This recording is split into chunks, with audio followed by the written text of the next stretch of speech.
여러분, 오늘 정말 흥미로운 주제를 가져왔습니다. 바로 불교의 가장 뜨거운 감자, 윤회에 대한 이야기인데요. 과연 윤회는 붓다의 오리지널 가르침일까요? 아니면 후대에 더해진 아이디어일까요? 오늘 그 속으로 깊숙이 들어가 보겠습니다.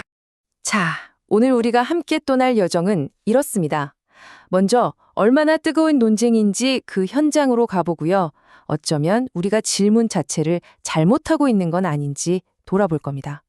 그리고 붓다의 진짜 핵심 통찰이 무엇이었는지, 그 의미가 어떻게 변해왔는지를 살펴본 후에 진정한 해탈과 깨어있는 삶이란 무엇인지 함께 고민해 보겠습니다.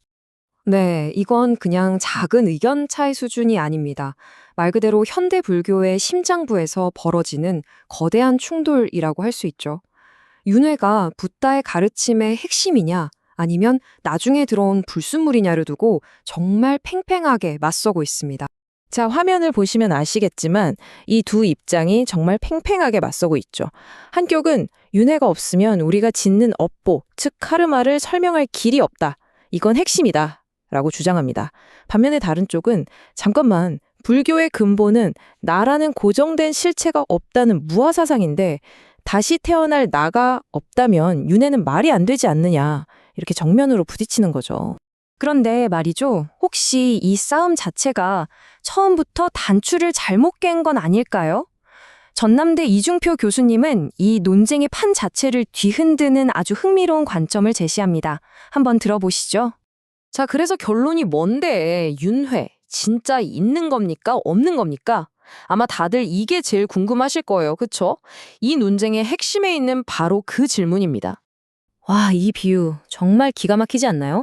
생각해보세요. 우리가 악몽을 꾸면서 이 괴물은 진짜일까 가짜일까 분석하는 게 의미가 있나요? 아니죠. 그냥 눈을 번쩍 뜨고 꿈에서 깨면 끝나는 문제잖아요. 교수님의 주장이 바로 이겁니다. 윤회가 진짜냐 가짜냐 따지는 것보다 더 중요한 건 이 삶과 죽음이라는 거대한 순환, 이 꿈에서 깨어나는 것, 그 자체라는 거죠. 자, 그럼 그 깨어난다는 건 대체 뭘까요? 이걸 이해하려면 붓다가 보리수나무 아래에서 깨달았다는 그 위대한 통찰, 세상이 돌아가는 근본 원리를 알아야만 합니다. 바로 연기법입니다. 어렵게 들릴 수 있지만 정말 간단하게 말해서 세상에 혼자 존재하는 건 아무것도 없다는 뜻이에요. 모든 것이 거대한 우주적 그물처럼 서로 얽히고 설켜서 원인이 되고 결과가 된다는 거죠. 나도 여러분도 이 세상 모든 것이 바로 그 관계의 그물 속에서만 존재한다는 겁니다. 이게 바로 세상이 작동하는 공식이에요. 이것이 생겨나니 저것이 생겨나고 이것이 사라지니 저것이 사라진다. 굉장히 단순해 보이지만 이 두 문장이 바로 모든 존재의 생성과 소멸을 설명하는 핵심 엔진이라는 겁니다. 자, 여기서 정말 혁명적인 결론이 나옵니다. 모든 게 이렇게 서로 연결된 과정이라면 우리가 그토록 나라고 굳게 믿고 있는 이 존재는 뭘까요? 네, 고정된 실체가 아니라는 거죠.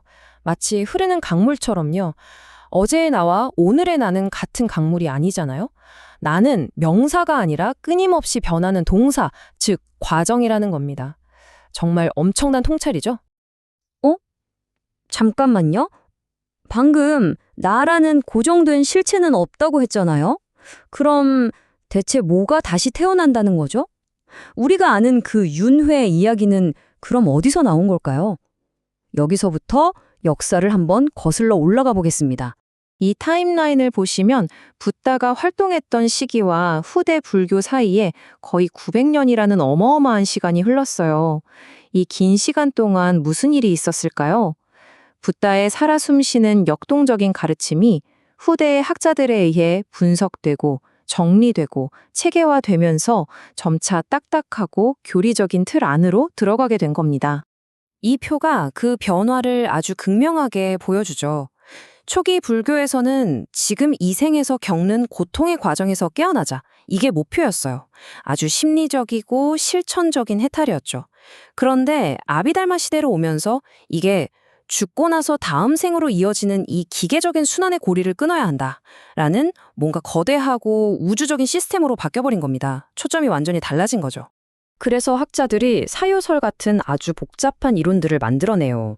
영혼은 없지만 그래도 뭔가 다음 생으로 에너지가 넘어가는 게 있다. 이걸 논리적으로 설명하려고 한 거죠. 근데 이중표 교수님은 바로 이 지점을 짚는 겁니다. 애초에 붓다는 그런 넘어갈 무언가에 대해 이야기한 적이 없는데 왜 후대 사람들이 존재하지도 않는 문제에 대한 답을 만들고 있느냐는 거죠. 자, 그럼 다시 원점으로 돌아와 봅시다. 이 모든 복잡한 논쟁을 떠나서 붓다가 말했던 해탈의 진짜 의미는 대체 무엇일까요? 바로 이겁니다. 해탈은 저 멀리 다음 생에 있는 게 아니에요. 죽어서 어디 좋은 데 가는 그런 문제가 아니라는 거죠. 중요한 건 지금 여기에서 나를 괴롭히는 그 생생한 고통으로부터 자유로워지는 것. 이게 바로 붓다가 말한 해탈의 핵심입니다.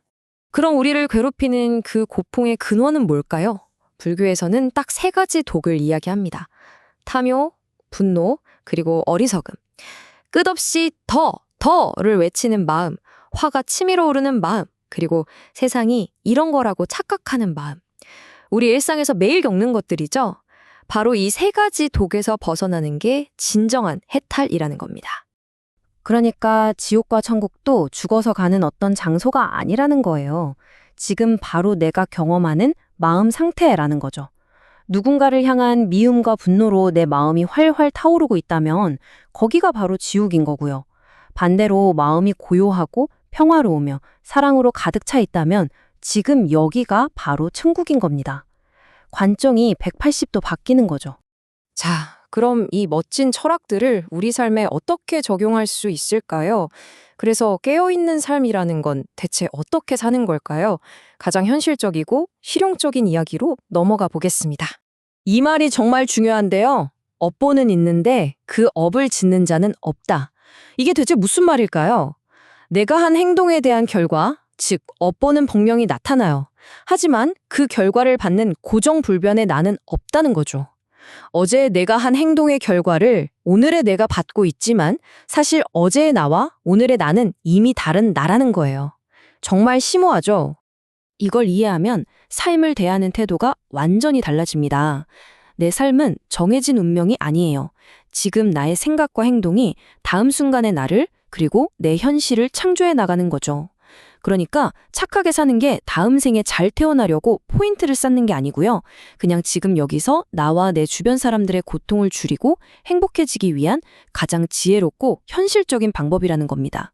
그리고 나의 행복이 세상 전체의 행복과 연결되어 있다는 것도 깨닫게 되고요. 자, 오늘 이야기의 마지막은 여러분께 드리는 질문입니다. 만약 나라는 게 고정된 실체가 아니라 강물처럼 끊임없이 흘러가는 과정 그 자체라면 우리가 흔히 말하는 내 인생을 산다는 것은 진정으로 무엇을 의미하는 걸까요? 나라는 명사가 아니라 살아간다는 동사로 나의 존재를 바라볼 때 무엇이 보이기 시작할까요? 이 질문을 가슴에 품고 한번 깊이 생각해 보시는 건 어떨까요?